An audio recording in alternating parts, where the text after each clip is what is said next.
right. Well, thank you for taking some time to meet with us, Monique. Yeah, my pleasure. This is something that's really at the core of what we're trying to accomplish, and that has to do with the philosophy of what is identity. Would you mind telling us a little bit of your background? Oh, sure. So my undergraduate degree was at Western Washington University in psychology. I graduated from the school of life before I went to a structured academic setting, and I really want to understand what happened. Why am I the way I am? Why are the people around me the way they are? And that worked out really well for me. And then I ended up being a vocational counselor and went back to pursue a master's in adult and higher education. So understanding how to help adults learn, regardless of whether it's in a higher education setting. And then parallel to that formal education, I also had formal facilitator training. And so I bring all that to work with those that are experiencing low income and have additional barriers trying to access education and training and employment. It's very fun, very juicy. Yeah. Wow. I bet that fosters a lot of connection with every day you go to work. Yeah. I'm really, really privileged to love what I do and to love who I serve, and then to also be able to move through the community where there are more positions of power and privilege and expand understanding and hopefully access and equity. So yeah, I feel very, very, very lucky. Cool. Well, kind of want to give a framework to this conversation as we kind of go into what you teach and your views on what identity is. I've observed that nationally there's a conversation that has to do with identity, and it's a very triggering conversation that shuts down further communication on the subject. And from what I've seen, it all has to do with external aspects of who we are. And so with the identity movement, we really want to start at the core of what makes us who we are and our identity. And then we can establish a sense of, a full sense of who we are. And then we can look at these external aspects of what are talked about on a national level. And I'm curious, how does this show up in what you offer to the other students? Yeah, thank you. So one of the words that comes to mind is you're describing what you're observing, and I very much am observing the same thing, is tribalism. So it's part of just being human. Are you my in-group or are you my out-group? And sometimes we establish that tribalism without really any pieces of information. I look you up and down, I decide one of your identities is female. I haven't even checked out my reality. I've decided you're in my female tribe. You're male, I decide without checking it out. You're out of that. If the tribe we're building is female, we're 3-on-1. And then you, noticing that your tribe may be threatened because our perception is that you're outnumbered, makes that your maleness be more front of mind for you. If instead I chose randomly, I really don't know you all well, to go by skin tone, I then change the tribe saying you have the darkest skin of the three of us, and we are more light-skinned. Again, I have no idea if any one of us is, presumably I know if I'm half black, but if one of you is half black and has a twin that's full black, I make an assumption based on my observations. And then if I bring up the topic of skin color, you're going to potentially feel a stronger connection to that identity, because then it's threatened because you're the minority in that group, right? So that's my observation and reflection on what you're sharing, is that we've become very tribalistic, and we're quickly sorting in groups and out groups, which is a basic human phenomenon. Yeah, I just experienced this last week. We just moved into our new house, and we had some friends over, and we all shared the same diet. And we were reveling in yay, this is so easy, what a cool little group, just because we share diet. Yeah. And what's funny when you bring up diet, I don't know if you've ever been in a situation where your diet wasn't what fit, is that we tend to want to justify why we eat meat, don't eat meat, why we are trying gluten-free, or why we love bread. And so we tend to, if we're not really comfortable in our own identity or needs or beliefs, justify them. And again, then that identity becomes a forefront, and we tend to be a little bit more protective of it, and maybe more judgmental of anything or anybody that we perceive to be outside that group. Yeah. So that justification seems to be a reflection of that tribalism. Yeah. Of that you need to be accepted, or... Yeah, and I think what comes out of that tribalism, if you look way back in our ancestry, as I understand it, is there then became fear and territory. And so if I can say, I see what I perceive to be 3 females and 1 male, is there a reason we can't just all be people? And what are the very real experiences of oppression for being male? And in the United States right now, you really don't get to express all your emotions and fears and concerns as readily as we do being female. What are the real lived oppressions of being female and trying to juggle maybe a desire to reproduce and hold a career? Right? There's just to give a few. But yeah, so fear of how is that which I identify going to integrate with my life, and how is my perception of you maybe going to threaten that ability?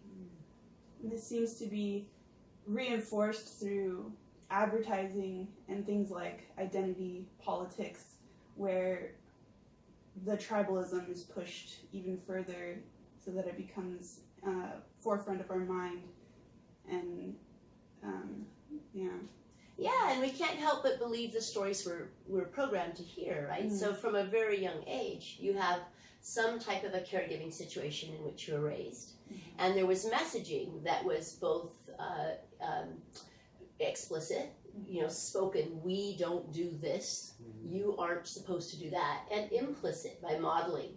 I might tell you to be affectionate, but I don't just demonstrate affection. Then actually, we better not be affectionate. It's not okay. And so, yeah, it's interesting that then I can be raised to think that as a female, I'm only a sexual object. Whether or not I choose to keep that belief as an adult, I can then look for proof of females as sexual objects.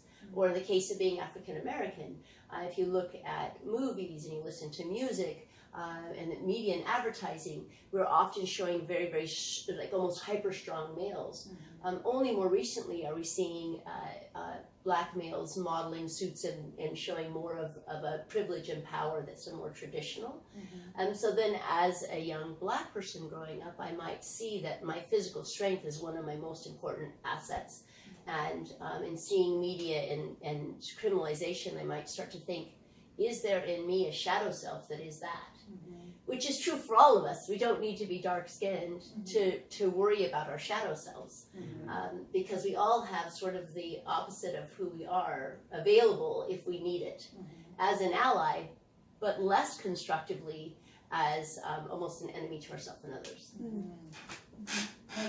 Those beliefs that we grow up with, imposed on us, by society, our families, or what have you, can be really limiting and put a lot of pressure on a person. I heard once that one of the most destructive 3 words in the English language for men is the phrase, be a man.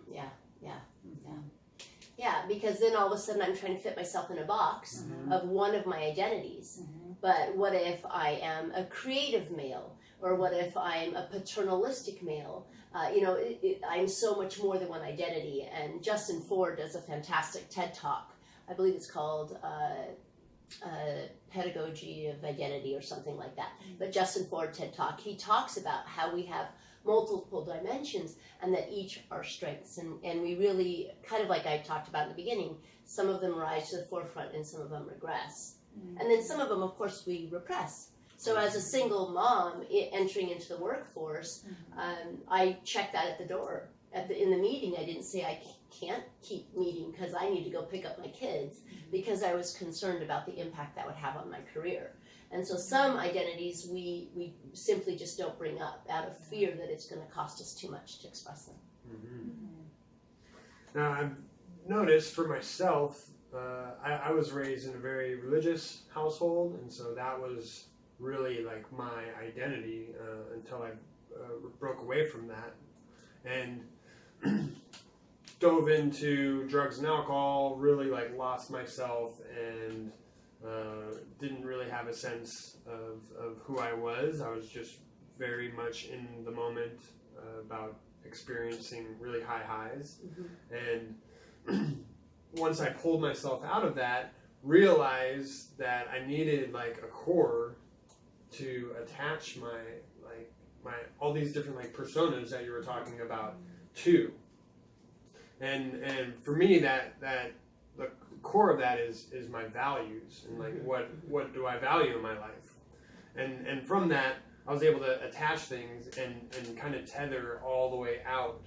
And I've learned that my different personas that I operate with when I'm with my wife, when I'm with my family, when I'm like out in public, speaking publicly, once they all adapt my values, then they all kind of line up, and like my authentic self will shine through all of them.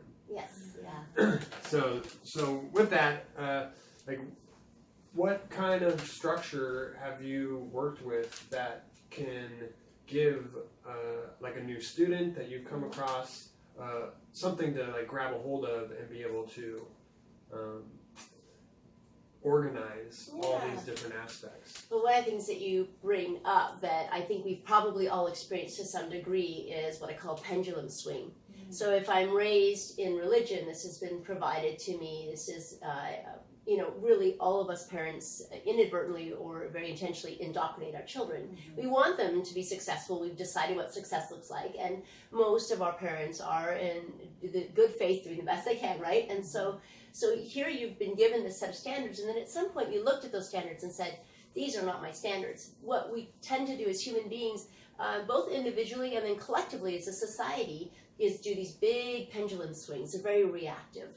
It's a pretty natural thing, right? And so what I'm going to do if I step out of one thing, potentially, is then start to attack, belittle, diminish that thing so that I can feel more secure, because it's scary to go to this other place of, in that case, non-belief, right?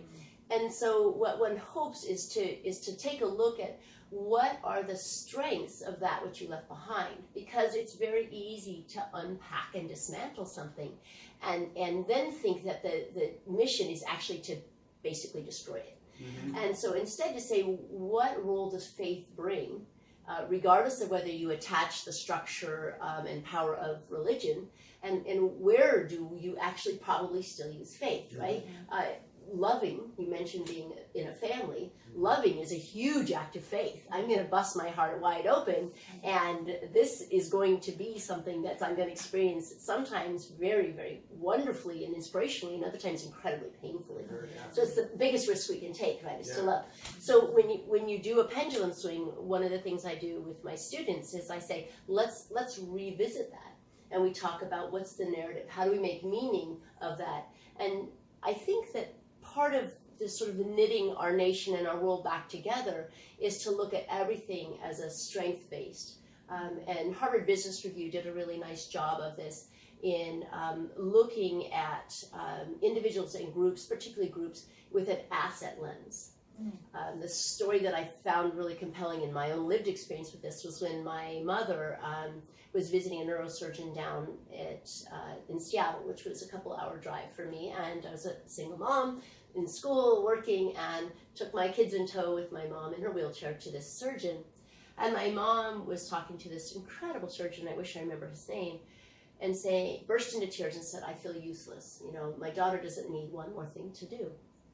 And the neurosurgeon said, Inga, I'd like to invite you to see the strength that you bring. And she says, I don't bring any strength. I'm in a wheelchair. She has to do so much for me. And he said, I bet that her siblings, Monique and her siblings are talking more to each other. And that your daughter is feeling that nurturing and that giving back. And, I nodded, those are both true. And that Monique's children are seeing what family and helping is. And all of a sudden, my mom saw herself as a role in community of bringing community together instead of being helpless.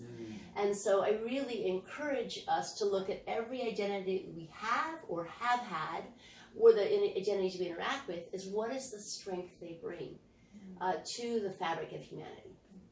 And so that's part of what I do with my students is with themselves, and then that which they're maybe rejecting is to sort through that and then rewrite and co-construct a master narrative that is strengths-based.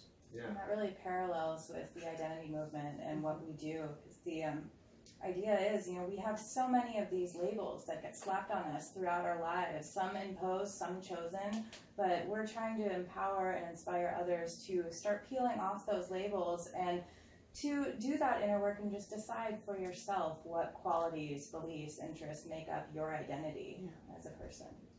I had a recent breakthrough about identity that I would like to share if you're interested.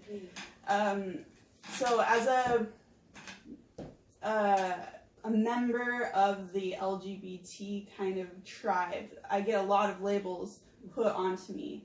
And so my wife has seen me struggle a lot over the years with how to express gender in a way that is very authentic and comfortable for me. And because of this tribalism within that community, I always felt inclined to choose. Like, I have to express myself more feminine, or I have to express myself more masculine. And both of these expressions seemed very sexualized to me. So recently I had a breakthrough where I realized that I can move from a feminine expression into a masculine expression, and then into a very carefree, simple playfulness that's more like a childlike expression. And that I'm able, as an individual, to hold all of these expressions and identities in a single body, and I don't have to do this choosing and labeling. And that way, the authentic self really starts to shine through more clearly, and there's a feeling of comfort. So that's what I've been thinking about a lot with our conversations that we've been having on this topic. I think you've both really brought up the conversation of authenticity and congruence. The more aligned I am individually, the more space I have for people as they're experiencing their learning around me. Sort of along the lines of what you're describing. So I was married for about 16 years, and during that time, there were no words really in the general community for transgender, but it turned out that my husband was transgender. And as we tried to find ways to allow for as much expression of my husband's femaleness as possible within our marriage, we learned a whole lot about all those different facets and assets, and what did my then husband love about being male and Mark, and then what were the pulls and the needs for being female and ultimately Marcy.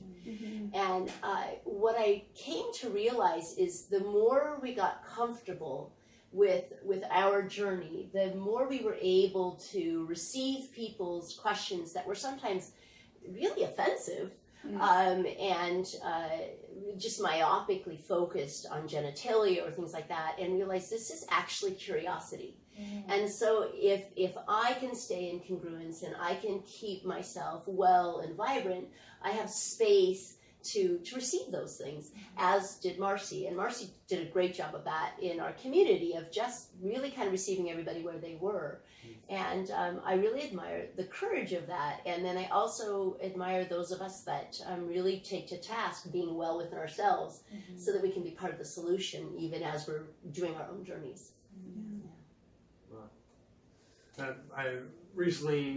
My wife recently just had a baby, and so she went through her own kind of identity challenge with being who she was, and then being pregnant, and then giving birth. And there's this thing called the death of the maiden, that when you have your first child, that you let go of who you were in order to adapt into a motherly role.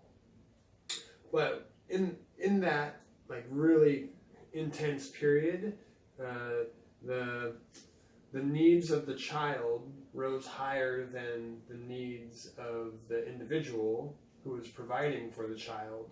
And my wife really had a hard time maintaining any sense of self in that, and it became unhealthy because she was just giving and giving and giving, and the babies, that's all they do is just take and take and take at the beginning. So she had a lot of challenges, like coming to the understanding that you have to put the oxygen mask on yourself first before you can possibly take care of anybody else.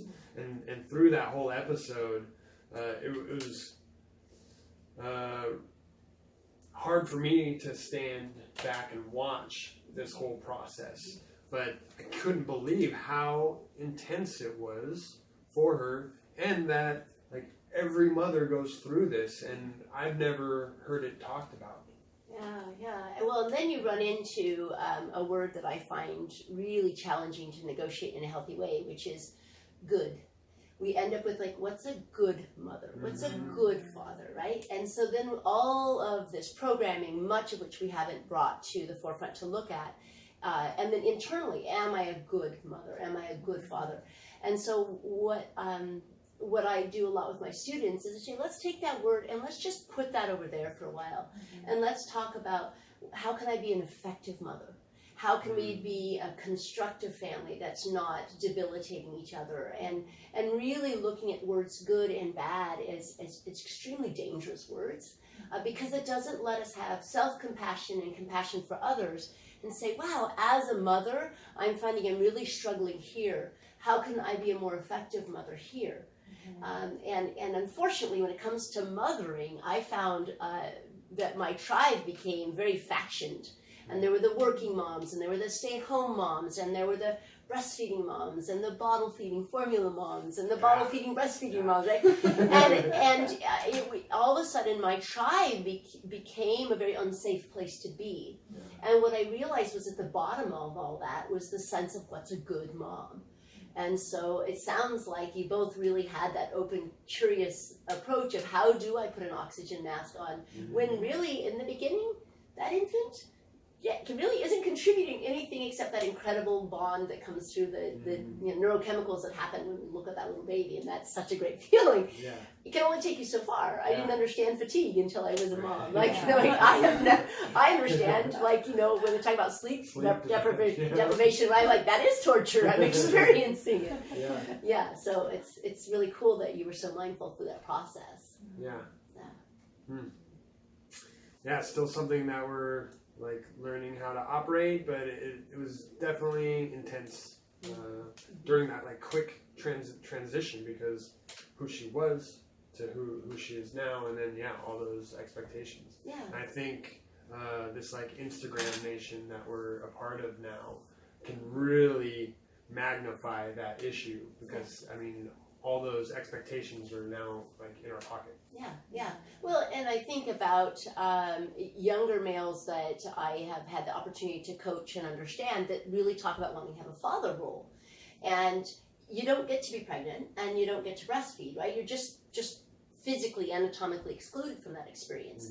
And or if you're the non-birthing mother in a same-sex relationship, having a child, somebody's kind of excluded by design. And so how do we make that space? How do we have those conversations? I remember having been the birthing, breastfeeding parent in our marriage, realizing that I felt betrayed the first time that our first child said, well, I want daddy. And I was like, wait, I spent all this time doing all these things. And then we went, oh, this is a really great design, right? We can take turns and we each bring different things, and to not bring my ego into my parental role, but to realize when it reared its ugly head and say, no, that's not serving the construction of a really effective family. Yeah. Parenting is such an amazing journey. It invites so much work with identity and compassion. Yeah. So you describe how you work with, is it just students or just kids on the campus? And how is it that they, are they like sent to the principal kind of thing? and like, you need to go talk to Monique?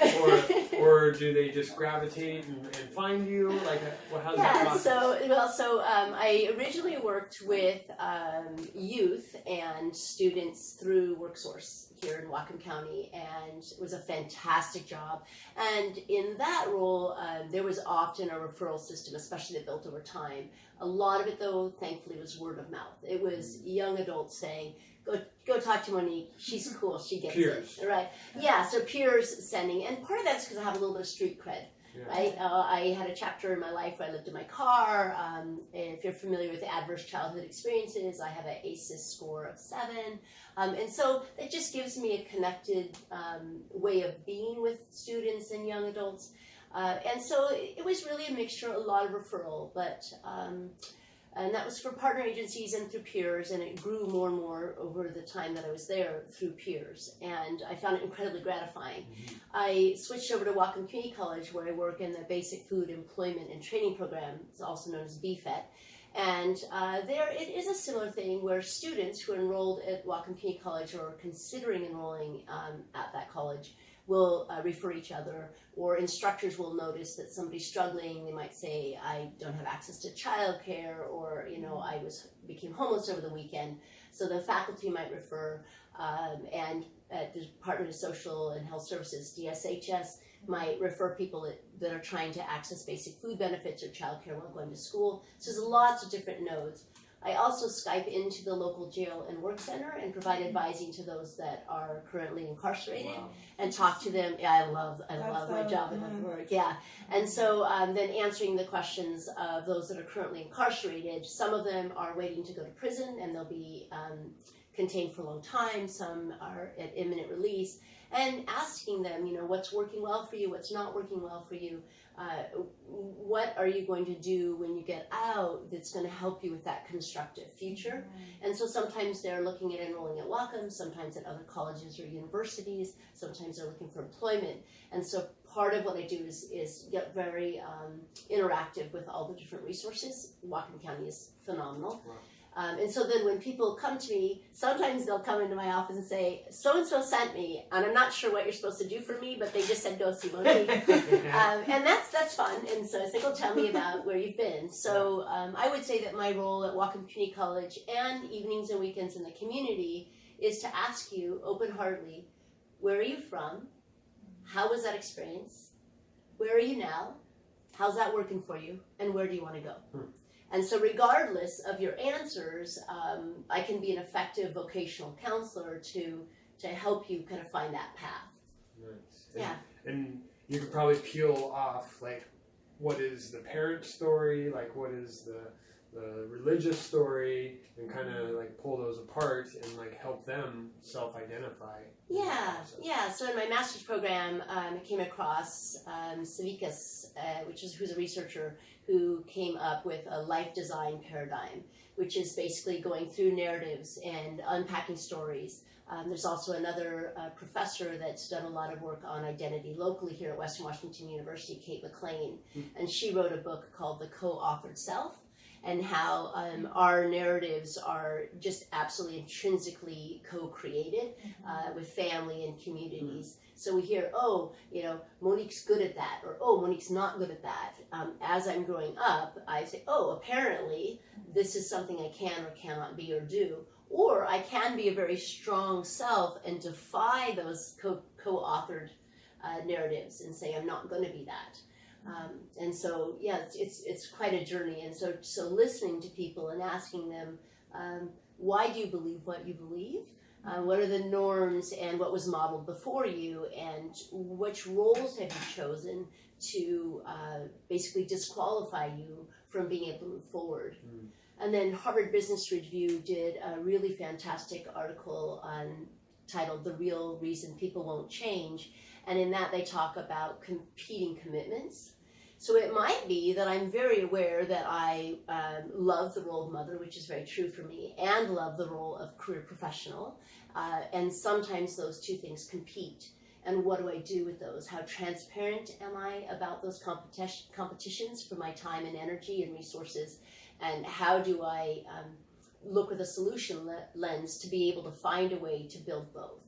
So in the case of pursuing my master's degree, it was do that part-time while working full-time, while also being a mother, because I just love to do it all. And you can if you're really creative and you ask for help, which is another thing that most of us could do more effectively. Yeah. You know how to manage your energy also. That's Yeah. the big one. Yeah. So in the BFET role, you can probably intuit that people come with a lot of tragedies, and people loop and they're stuck, and some people fall back into drug and alcohol addiction. Some people are in very situational poverty. They came basically from off the hill and have never navigated any public assistance before, and they might be dealing with shame and all that. So I receive a lot of different energy in the day, and so we in the BFET office at Whatcom Community College can say, I need to go be well for a little bit, because if I'm not well, I can't serve you authentically.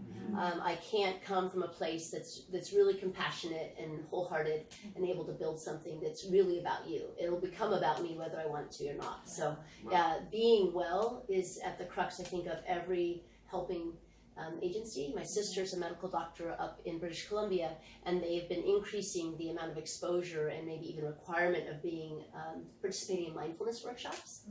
Because when you look at the helping industries, the turnover rate, the levels of premature death, addiction, things like that are very high. And it's because we're not creating a situation where there's enough emphasis on you can't serve if you're not well. And then bringing that into your daily schedule. Yeah, right, Wow. right. And understanding that I'm at choice with what I do with my time. I am not too busy. I have the same amount of time as you, as Bill Gates, as the homeless person on the bridge. That's the one thing.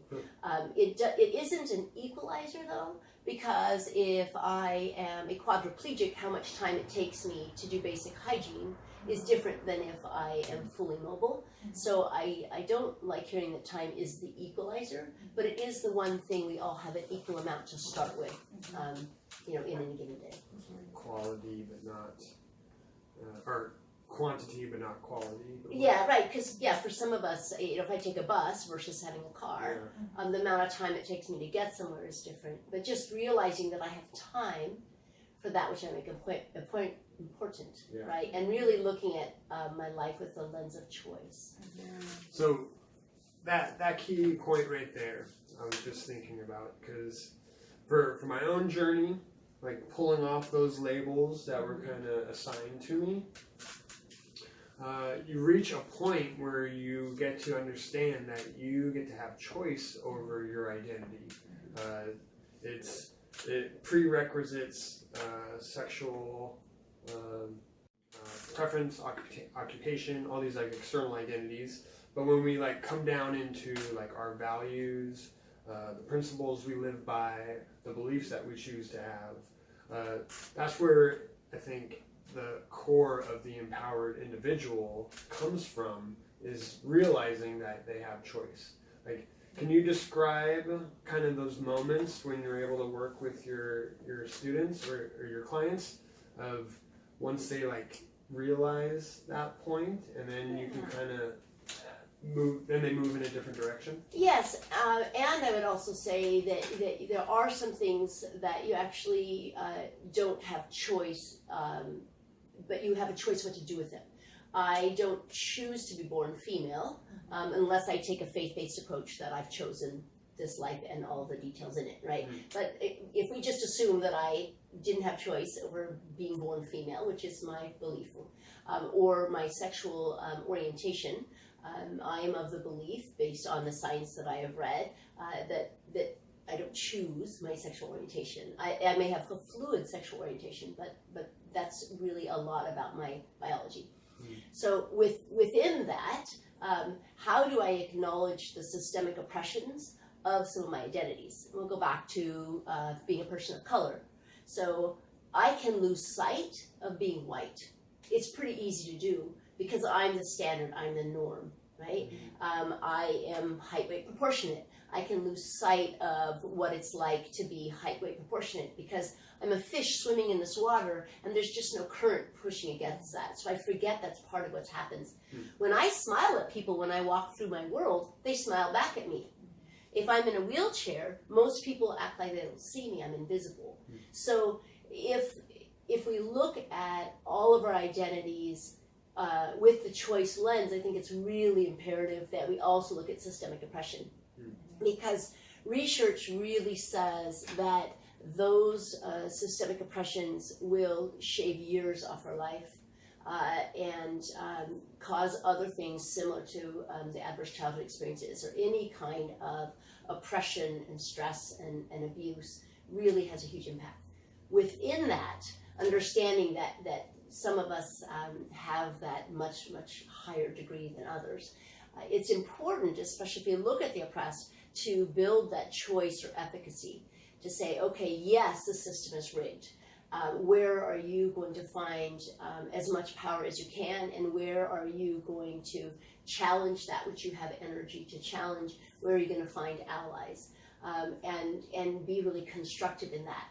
If I'm in a position of power and privilege, so for me, white female, I can knock on most doors of most homes and people are going to assume I'm not a threat, right? Depending on the door, the inside of it might be a threat, but people are going to be generally just like, what you want, without a whole lot of fear. So for me to know that with that identity comes an opportunity to expand access and equity.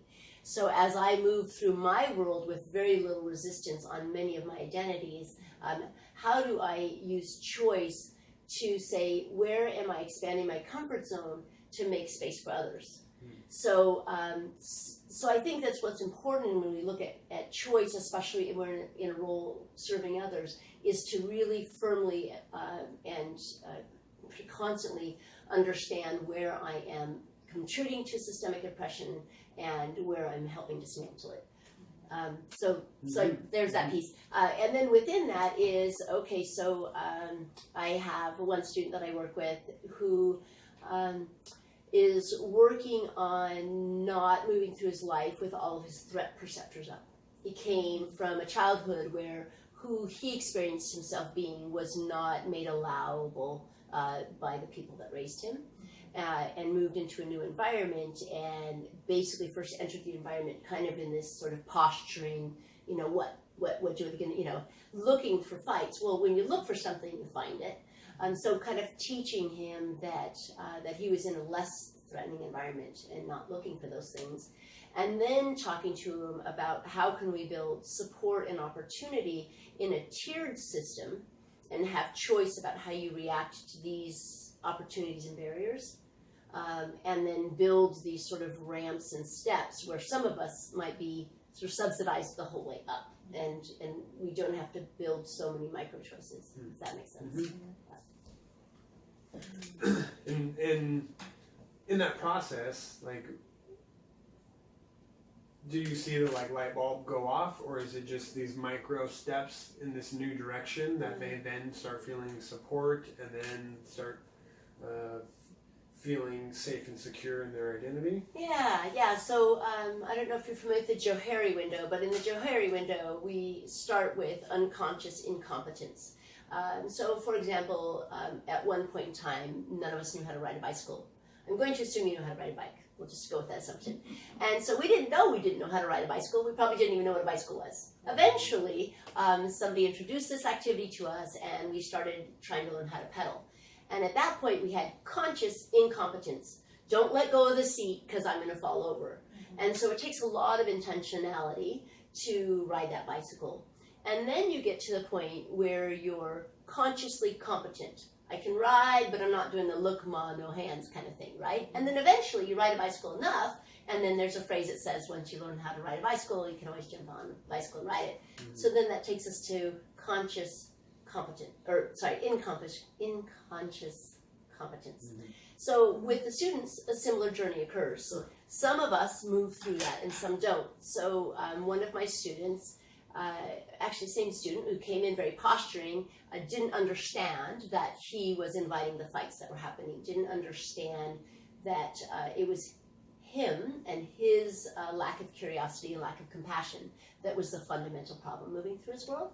So then, when after a few months of conversations of talking about choice and identity, he realized, it is my reaction to the situation that's causing my results.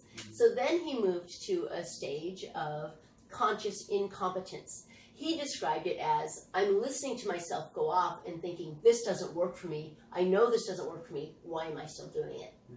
And so then we talked about building in the power of the pause, of just breathe, wait.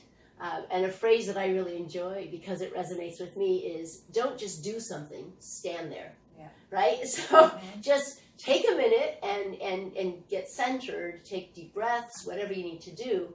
And then that would let him move into where he is now, which is conscious competence, realizing that he doesn't need to fight and that he can create really constructive results by staying curious and building solutions. So if that makes, and every student, some of them launch through that Johari window, some struggle, some never move past the square they come in. It's quite individual. I'm curious, because we're having this discussion primarily around how we are identifying ourselves, and moving through this world. I'm really curious with the correctional system and people who are facing, whether it's life or many years in this entire other world and facility and prison system. How do they guide their identity? Yeah, so that's really tough too, right? Because I have folks that will come to me and say, "Hi, I'm, Billy Bob. I'm a felon." We aren't a felon. We are somebody who has a felony. We are way more than an event. That simple event. If we let it define us, then we're stuck in that event. And so, unfortunately, we're continuing to incarcerate at incredibly high rates. I really recommend two things to help expand one's awareness on this topic. There's a Netflix movie called 13th, which discusses the 13th Amendment. It really talks about sort of the machine of incarceration, and every system that exists because it works, right? It's serving somebody or collective somebodies. And so that movie does a really nice job. It's a documentary. Does a really nice job talking about who's being served by this incarceration machine. And then there's a book that will pop back into my head in just a second by Stevenson that he explored. Just Mercy. It's called Just Mercy, and he explores the incarceration system on a very personal level. And so those give really nice angles to look at. These are human beings. So when I come out of serving time, or even for some of us, just coming out of a very jarring interaction with authority, right? Maybe I've always been a good person, and then all of a sudden now that identity is challenged because some authoritative figure has said you're not a good person. There goes that good word, right? So then the idea is I am a human being, and all human beings could have an arrest record. I have yet to meet a person who couldn't have been arrested for something. Some of us get caught, some of us don't. Some of us do a fairly small thing and realize, ooh, I don't want to do that. And so that's part of human development, that's part of figuring out identity. Many of us do that as teenagers. Some of us are sorting through a lot of stuff, and we're looking outside of ourselves for the answers. And so we're finding boundaries, unfortunately, sometimes in handcuffs and behind bars. So then we want to look and say, what were the things that you were righteously angry about? How can we look at those things and start working on that healing process? So we talk about counseling, we talk about treating PTSD, or maybe were you medicating something that needs oversight of a psychiatrist for medication? There's lots of reasons that we can be really peeved at others and think that they're responsible for something and end up incarcerated. But then it's part looking at the system and saying, are you still self-sabotaging? Are you addressing your legal financial obligations or LFOs? Does it make sense to address those? How far in debt are you? How old are you? So really customizing the practicalities, the internal stories and narratives we've made, and then looking at what are your options now. So I just worked with a wonderful young lady the other day who is wondering, now that I have this one event that created in 6 convictions, is there a point to my life? Are there any doors that will open? So the fundamental answer to that is yes. You can still move forward with your life. When I first started doing reentry support at WorkSource, the incredible person that taught me how to start that work had helped somebody who was had been in prison for murder, who went on to be in a high position at a HVAC or heating, ventilation, air conditioning industry. So we can find your skills and interests and abilities, and then take a look at which doors have been closed. Can some of them be reopened? And how can we take the expression of you and be really constructive with that? So it's looking at both practical and personal barriers. That sense of purpose is so pivotal to our happiness, and when that's taken away because we have this label put onto us, Yeah. that we don't think it's like nothing's attainable, it can really keep you down. Yeah, and what I invite all of us to do is to look at a label that's been put onto us and say, do I accept this label? That's one of the things that this younger generation is doing spectacularly well. So part of the middle and older generation is talking about us and them. And you interview kids in elementary school right now, and they're like, what are you talking about? Like there was a sociologist that was trying to do an experiment with some elementary school kids and said, okay, go to basically each corner of the classroom with your group. So I could have done that easily in elementary school. I knew who was that group and who was that group. Labels were prevalent in my generation. And they really couldn't, because they were trying as hard as they could not to guide the children, they really couldn't get the kids to figure out what they were talking about. Like, what do you mean? Like, so which are the people that are most like you? And then finally, as I understand it, they pointed to this one kid, we'll call him Johnny, and said, well, you see like how Johnny, you see how he's kind of like, his clothes are different than your clothes, and the way he's like done his hair is different than the way, well, that's just Johnny, that's not a group. And so how delightful, right? That all of this tension we're experiencing right now is a little bit about labor and delivery. Right now you have what was kind of doing this contraction to what's going to be. So not unlike the death of the maiden, we have this idea of the United States being a certain way, and it's going through these contractions, and it's birthing a whole new nation, depending on a lot of things will depend what we birth. But the younger generation, to some extent, doesn't understand even the contractions. Sure. I wonder if that has to do with our online personas and everybody just like having their avatar or their profile, and that kind of being an equal status versus. Yeah, the online is a really interesting topic about identity. What I think the easiest way for me to understand it is William Frey's book. I'll come up with the title in a minute. And basically William Frey looks at data and basically it's called Diversity Explosion. William Frey's book Diversity Explosion talks about the sort of the pinch point of, is America white? He said actually that sort of choice point, if we were going to do something that was about sort of maintaining whiteness, that sort of choice point is long gone. By the time that those that feel threatened by a less white nation got scared, it was a moot point. And so right now those contractions are about us being a less white nation, in part. And so William Frey basically says, if you look at it, part of what's happening is that this young generation now is the most diverse. It is actually already majority non-white. So when we talk about majority and minority, we're really talking about power. We're not actually talking about quantity in many situations. Online personas are interesting because what we also see with the young that's not as pleasant in my view is really high anxiety. Because if I can build a whole reality that isn't checked out with other people's reality, then I'm afraid when I go out into the world that the reality that I haven't checked out might be incredibly fragile. So our youth today are very complex, and they tend to be less confident. Because one of the things we did as little kids, because we weren't behind screens as much, right? We weren't watching other people's lives and deciding what we wanted to be. We were out there clunking our way through it. We realized we were going to be okay, because when we fell down, we got back up.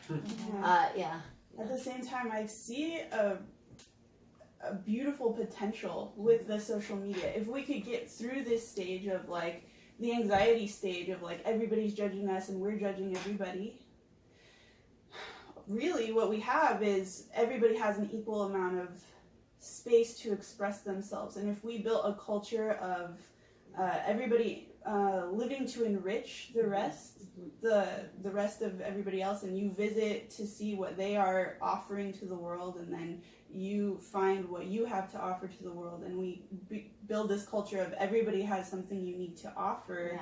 I think that Instagram and social media, whatever it's going to turn into, it be really beautiful for identity and identity expression, because it gives you that platform of I'm just doing.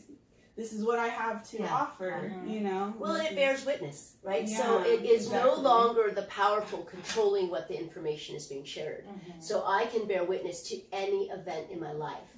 And so that's why we see, you know, these interactions between enforcement and people that are without any power, and saying, hey, that didn't roll out right. And I don't want to at all to minimize the tragedy and the death involved that to which I'm alluding.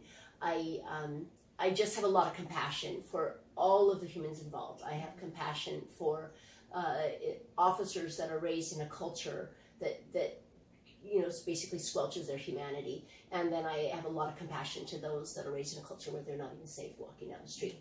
So what I love about social media, it really is an amazing equity tool, because you can now tell the people that are a bit sort of unaware going through their world, hey, this happens. This is not a concept. This is not a movie topic. This is real life, and it's happening around you. And I think about when television engaged the comfortable middle and upper class in violence and brutality on the Selma Bridge, right? And let people know, TV said, this is happening. Look at these people are being beaten, and they're on the ground and they're still being beaten. And then you had a bunch of people that had some power and some privilege say, that's not okay with us. We didn't realize that was happening. So yes, that's exactly, and being able to magnify your voice so that every voice is heard. There's a beautiful song that's you know, lift every voice and sing. And then the way I think that we could do that as a nation and even across the globe is universal basic income, so that we lose things like starving artists. If each person is given the basic amount of income to survive, and then they don't have to worry about, am I going to lose my housing? Am my kids going to be fed? Am I going to be fed? I can actually explore myself and bring to the world that which are my skills. Exactly. Right? Yes. Yeah. That would be the evolution of the culture that Yeah. I would love to see. That or something equivalent where each person is valued just for their existence without anything added, and then they're free to express and enrich how they naturally would, without the pressure of having to perform for the sake of survival. Right. You know, it's like you want to make art, but then in the back of your head, how can I make a career out of this? And this is really, really damaging to the final product, to the expression of it. Yeah, and you'll have people tell you that art isn't valuable, but that same person will go to a movie and laugh and get away from it all, or cry and release some tension, or will, you know, walk by a sculpture and take a photo next to it on a vacation. Art does matter. Art is very much a part of our humanity, and dance matters. It's very much a core of connection and community. And then you'll have people throw fear and say, well, you can't do universal basic income because then people will all just sit around and be lazy. We have plenty of research to support that any one of us at a younger age would say, I'd love a job where they paid me a lot of money and I did nothing. But actually, if you put us in a role where we're paid a lot of money and do nothing, we get very bored, very restless, and we will choose, many of us will choose to walk away from the money to actually be challenged, because humans have a desire to contribute. But those that are really pushing against things like universal basic income will either try to devalue those expressions of self that we may know personally or around us, or they'll tell you that humans are basically inherently lazy. We're naturally creative. Yes. We're creators. Yeah, we're problem solvers.